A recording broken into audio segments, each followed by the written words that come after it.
Bonjour à vous tous et à vous toutes. Nous sommes heureux d'être ici à Crébérard et de pouvoir vous annoncer les lauréats du prix de la Société de Bible du canton de Vaud. Les buts de cette société est de promouvoir des projets actuels qui mettent en valeur le texte biblique.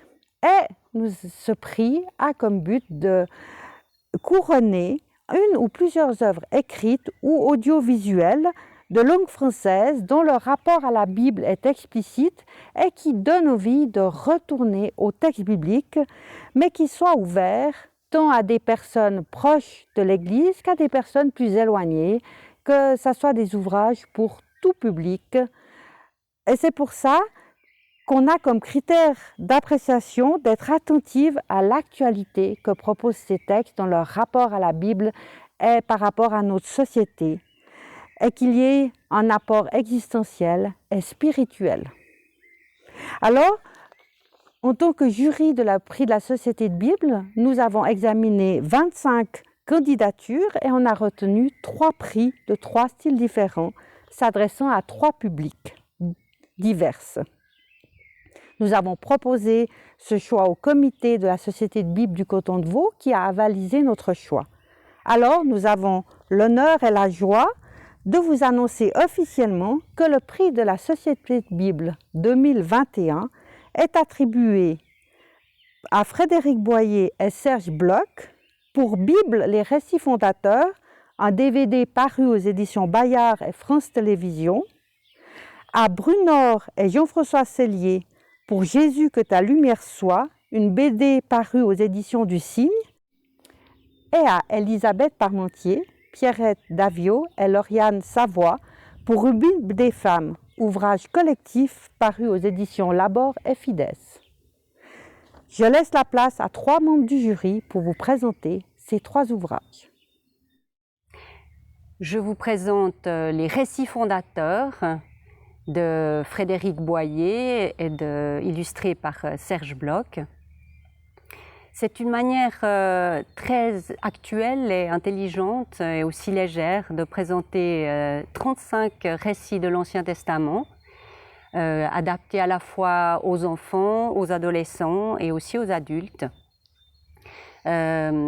Frédéric Boyer n'en est pas à son coup d'essai puisqu'il a coordonné la traduction de la Bible des écrivains avec des spécialistes du texte biblique et des écrivains contemporains.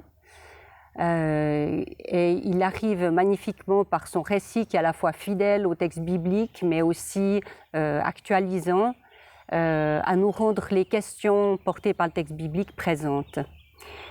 Serge Bloch, quant à lui, est le créateur de Max et Lily, et par son dessin à la fois clair, lumineux, mais aussi par des touches de couleur qui nous font entrer dans l'émotion du texte et son aspect poétique, sans pour autant, en quoi que ce soit, édulcorer le texte biblique, nous fait entrer dans ce monde, y compris en y introduisant des touches d'anachronisme, tout en mettant en scène des découvertes académiques, historiques à propos du texte biblique, qui nous rendent le texte à la fois actuel et en même temps contemporain des questions porteuses du texte biblique.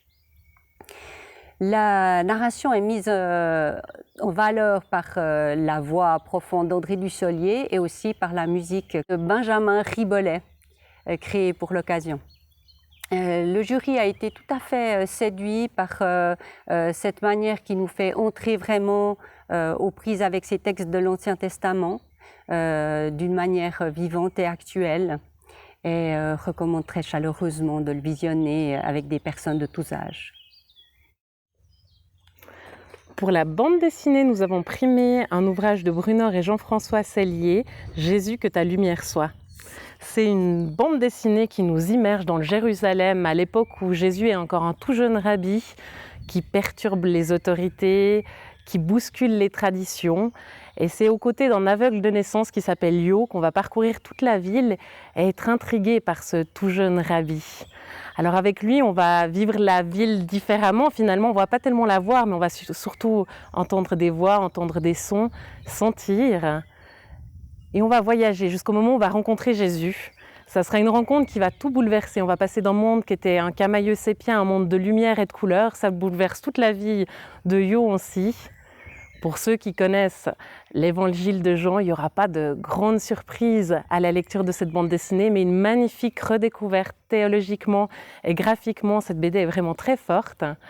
Pour ceux qui ne connaissent pas l'histoire, c'est vraiment une immersion splendide dans le Jérusalem de cette époque. Et sans prosélytisme, on peut prendre la parole de Jésus au niveau où on a envie de la prendre, mais on découvre comment sa parole et ses actes ont été perçus à l'époque où il a vécu. Une magnifique BD, alors courez la lire.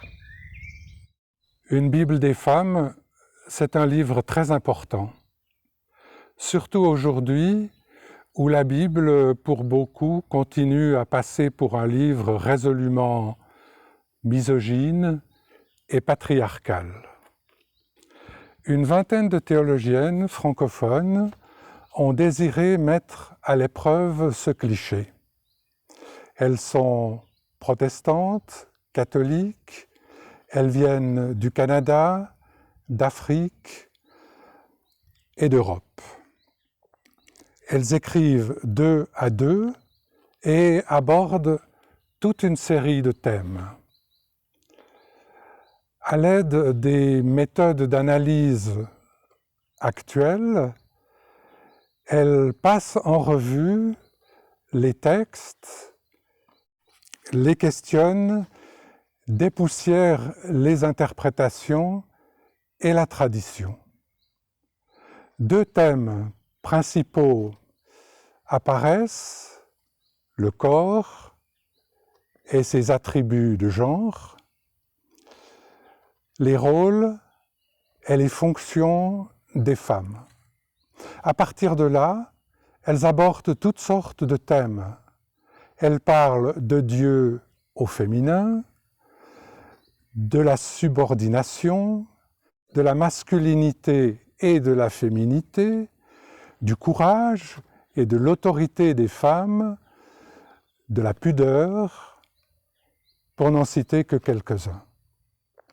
Et surtout, elles mettent sous nos yeux une magnifique galerie de figures féminines bibliques. Alors, ce livre, un livre pour les femmes? Non, bien sûr. Un livre pour les hommes et pour les femmes qui ont besoin de ce dialogue. Après ma lecture, j'ai compris à quel point se fortifier dans ce dialogue était chose nécessaire.